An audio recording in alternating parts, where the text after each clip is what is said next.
Hello, this is Dalen75 Games. Welcome to my very first roleplay, Let's Roleplay of Baldur's Gate Enhanced Edition. I've been waiting for this game for literally 1 year, and a lot of that, actually the entire reason was because I was waiting for a mod, Baldur's Gate 1 NPC. Very important if you want to have a lot of actual development between your characters. I mean, as far as I know, they put out 3 times as much chat as before, and it's all relevant. It's all meaningful. You get to know the character, especially your sister Imoen, who you start with, and I think it really fleshes out that otherwise it's pretty bare bones. There is, of course, some character development in the basic game, but it really goes to a nice high with this mod. So there are 4 mods. It's nothing drastic. There's Baldur's Gate 1 Unfinished Business, Baldur's Gate 1 NPC, and Baldur's Gate 1 NPC Music, and Baldur's Gate 1 Aerie, small little mod. And there's many portrait packs that I've chosen. Alright, so let's begin this.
So as you can see, they've changed the videos.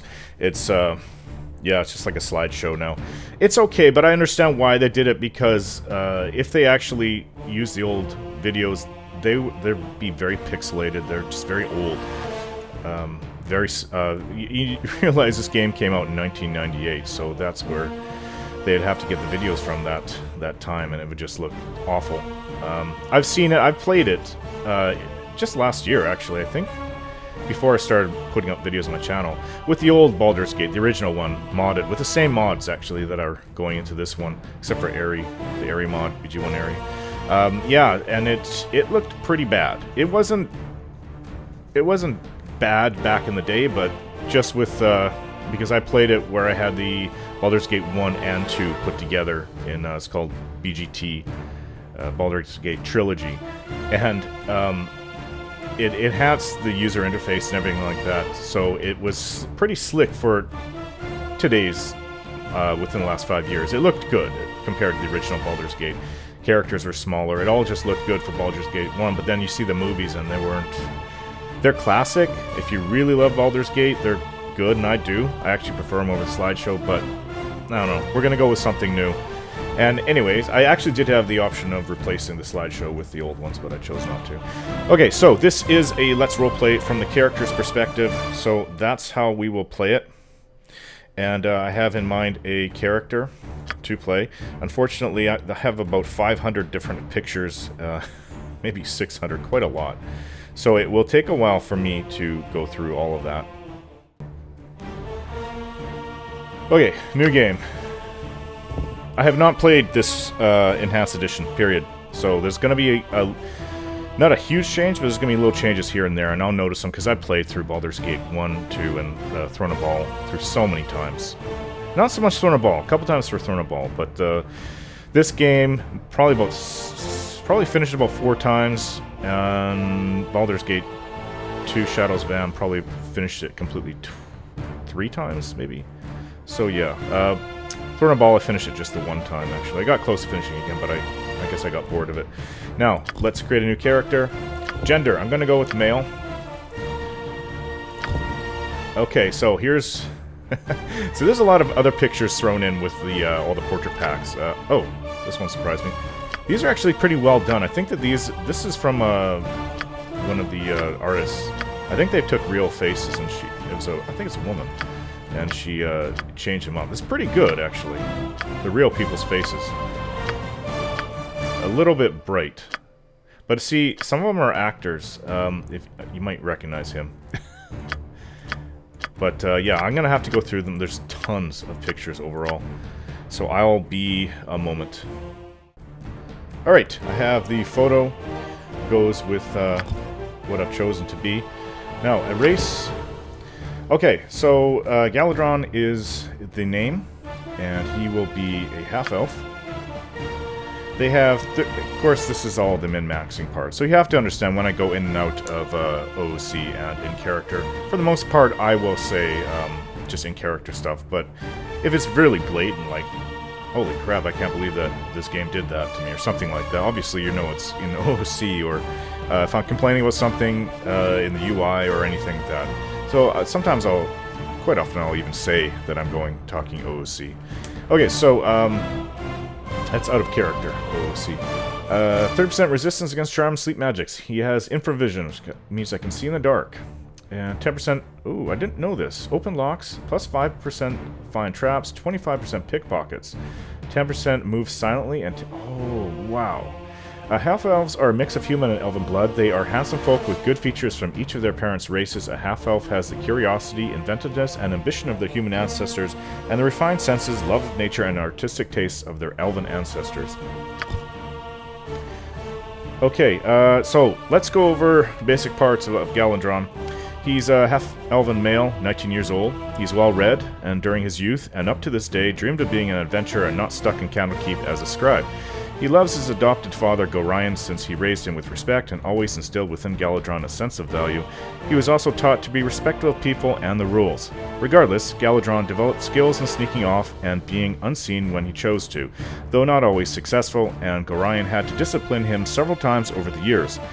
He excelled at combat, especially when dual-wielding blades, and wanted to leave Candlekeep one day to spend some time training with the Flaming Fist mercenaries that Baldur's Gate, the large city to the north, employed in its territory.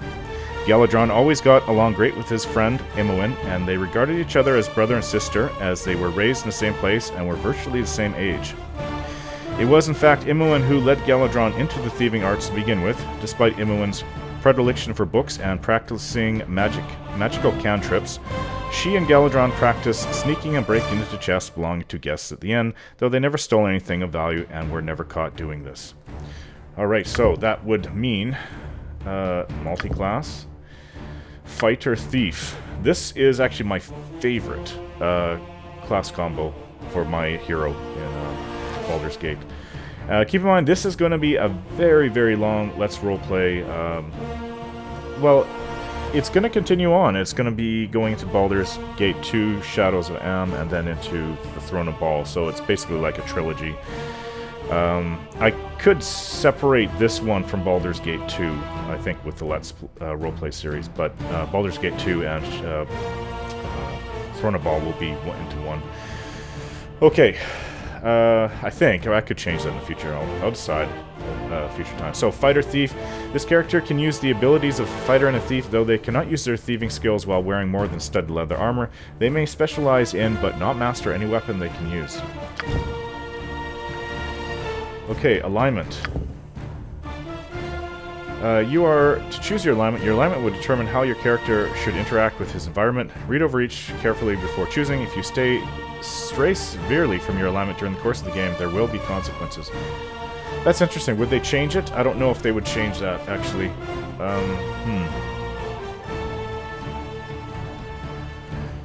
I'm more of a chaotic good. Chaotic good characters are strong individuals marked by a streak of kindness and benevolence. They believe in all virtues of goodness and right, but they have little use for laws and regulations. They have no use for people who try to push folk around and tell them what to do. Their actions are guided by their own moral compass, which, although good, may not always be in perfect agreement with the rest of society. A brave frontiersman, forever moving on as settlers follow in his wake, is an example of a chaotic good character. Well, I was taught to be respectful to those in charge, and being respectful when it comes to the rules within Candlekeep. However, that doesn't mean that I didn't try to break it whenever I could. Well, I thought I could get away with it. So, chaotic good is what I'm going to go with. Abilities. Okay, now I'm going to re-roll. I'm not just going to go with the first one that comes up. No, I want to have a good roll, and this could take a little while. So, as far as I know, there's no way to cheat. You just have to keep re-rolling. And you know what? This is awesome. This is your total roll. I didn't have that in previous Baldur's Gate games. I had to actually tally this up in my head each time. So I'm going to be a little bit, it could be a few minutes. Shouldn't take me that long. But I will be right back with my final roll. Okay, it actually only took me about 20 clicks to get this. 87 is pretty damn good. Wow. Okay, so I love the idea that I can just put in my starting abilities. There's no in the Dragon Age games you can't do this. Oh yeah, yes you can. Okay, I'm wrong. You can, but it's only like putting in 2-3 points at the beginning of Dragon Age Origins, and that's about it. I think in Dragon Age 2 at the beginning you can as well, but it's not much. This can define your entire character. You can take it down to a very low level. So, say in Dragon Age, say everything starts at 12, you can put in 1 or 2 points, and then that's it, right? It's maybe 3 points, and that's it. You cannot take it down. So, this way I can really define my character, and I really miss this flexibility. I can make a very person who is an asshole, a character who doesn't care about other people, or a very stupid character, or a very brilliant character, and I just love that idea. Certain things are checked in the game, like, and I'm not saying just for saving throws, but like how intelligent you are, you cannot say or get away with certain things because of that. Okay, so, strength. Actually, typically I start at lower strength.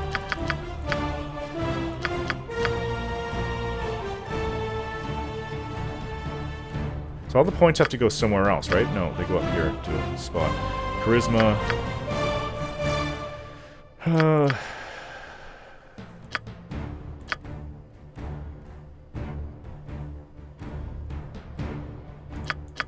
I think that's good.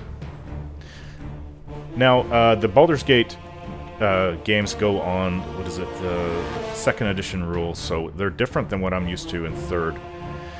In 3rd, everything past 12, I think 13 to 14 gives you 1 point bonus, and you only get 1 bonus, I think it's starting at 16, 17, and 18. But I'm going to go with this. Things do change in the game, it doesn't stay like this. It can go up, it can go down a little bit, and definitely will go up at certain points. Okay, that's pretty good. That's more than I usually get away with. So let's go with that. Skills. Okay, so these are my thieving skills. Never been one to set traps. I've just never really cared for that. Detect illusion a little bit. Pickpockets, I've never really been into that. Opening locks and sneaking around and finding traps and... Find traps, set traps. Well, open locks is definitely number 1. Finding traps, let's go, let's take this up to 20. Move silently is important as well. Where is hide in shadows?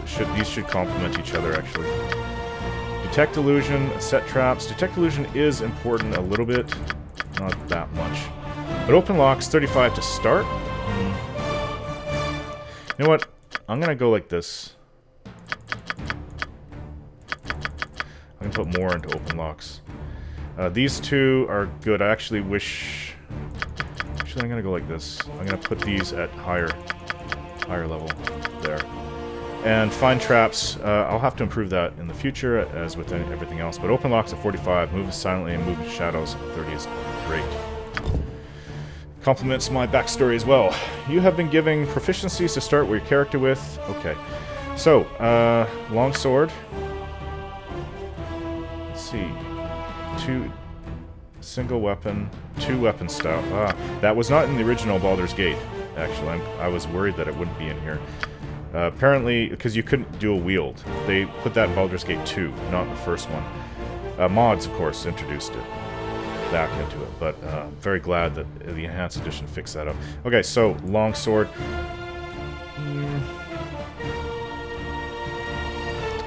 Also a short sword as well, but I think...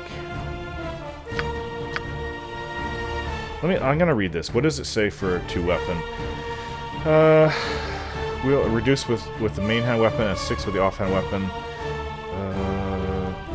Fighting style allows the character to use 2 melee weapons at the same time with fewer penalties. A character wielding 2 weapons without a slot in this fighting style would incur a -4 penalty. It doesn't say what kind of weapons. But I always go with long sword and a short sword, actually. I think, yeah, actually that only makes sense with my training. Long sword and short, I can of course increase that at a future point. We'll go with that. Don't wield 2 long swords at the same time. So 1 long sword and 1 short sword is how my preferred fighting style. Everything looks good to me.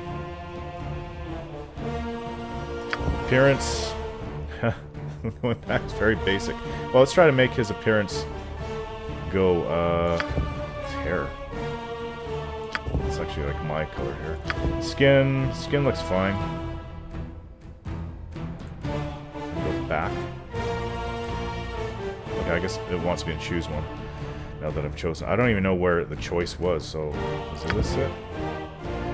Clothing, major. Okay, let's go with black. And minor, let's go with black. I'm not sure how that will look. He still has the gold in there. But it's... Let's see. Can I go with dark brown? What does that look like? Oh, I see the tops. I think it's good black. Alright. Done. No name, though. Color choices. Where's my name?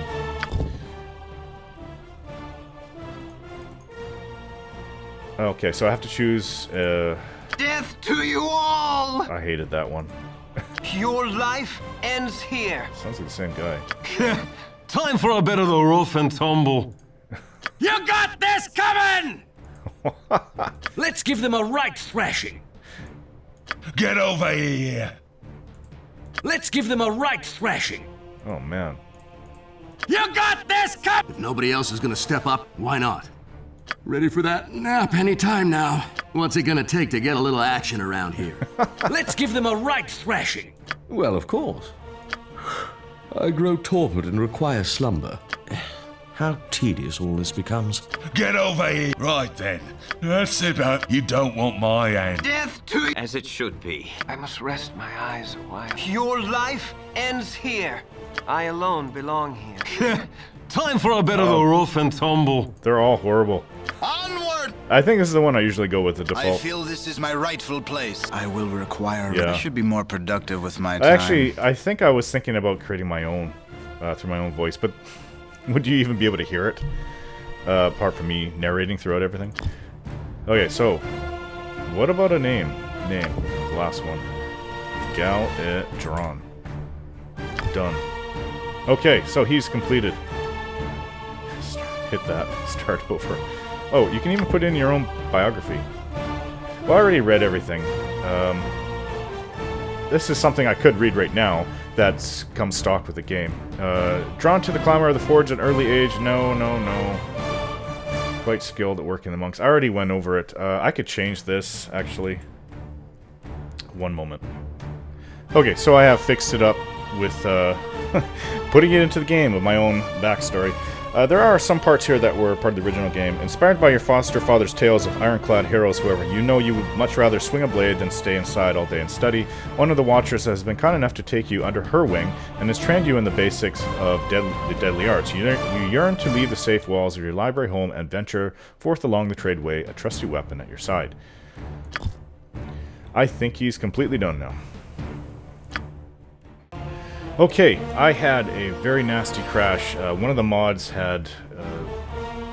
one of the older mods, not one of the up-to-date mods for this game. From a couple years back, changed one of the files and it screwed up everything, so I had to actually reinstall and go through all the mods. This is several hours later. And had to redo the character because I didn't get a chance to save him. But I redid him. I actually got one more point, which I put into Constitution. So this is the part that I missed the first time around. It's important to know what Galedron knows of his family, where he came from, because Gorion is his adopted son, basically. You know little of how you came to be a ward of Gorion's, but over the years you have gleaned something of your mother's tale from his vague allusions and from the words he sometimes uttered in tear-filled sleep. She was a half-elf from the courts of Ash Benford and a friend of his for many seasons. As you have no memory of her, nor any keepsakes to remind you of her existence, you have come to believe that she died while giving birth to you.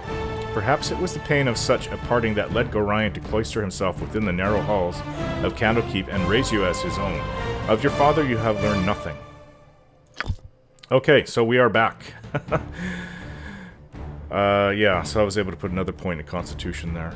So, bit brutal what I had to go through, but I've tested Nestled it. It atop works. the cliffs that rise from the Sword Coast, the citadel of Candlekeep houses the finest and most comprehensive collection of writings on the face of Farron. It is an imposing fortress, kept in strict isolation from the intrigues that occasionally plague the rest of the Forgotten Realms. It is secluded, highly regimented, and it is home. Within these hallowed halls of knowledge, your story begins. You have spent most of your 20 years of life within this keep's austere walls, under the tutelage of the sage Gorion. Acting as your father, he has raised you on 1,000 tales of heroes and monsters, lovers and infidels, battles and tragedies. However, one story was always left untold, that of your true heritage. You have been told that you are an orphan, but your past is largely unknown. Lately, Gorion has been growing distant from you, as if some grave matter weighs heavily on his heart. You have asked about his concerns as gently as possible, but your queries have been in vain. Your sole comfort is the knowledge that he is a wise man, and you know he will tell you when the time is right. Nonetheless, his silence is troubling, and you cannot help but feel that something is terribly wrong. Today, Gorion has appeared more agitated than ever, and now he has uncharacteristically interrupted your chores in the middle of the day, imparting hurried instructions for you to equip yourself for travel. He has handed you what gold he can spare, but given no clue as to why. Nevertheless, you now stand before the Candlekeep Inn, ready to purchase what you need for an unplanned and unexpected journey. That part is always cool. Yeah, please don't mind my 5-month-old screaming upstairs. Yeah, it's the same kind of game as it was, and I'm very excited to get in and play it. All the mods, the Baldur's Gate 1 Unfinished Business, and Baldur's Gate 1 NPC, and Baldur's Gate 1 NPC's music, it's all basically out there because of recent efforts because of a user named AstroBryGuy, and I really appreciate everything you've done. You've enabled me to have the game that I actually want after all these years. Thank you very much, and I have waited a whole year to be able to get all the mods together, and the Baldur's Gate 1 mod just came out. Baldur's Gate 1 NPC mod just came out yesterday. Alright, thanks for watching. We will continue this on and have a nice Let's Roleplay going here. Thanks for watching. We'll see you next time.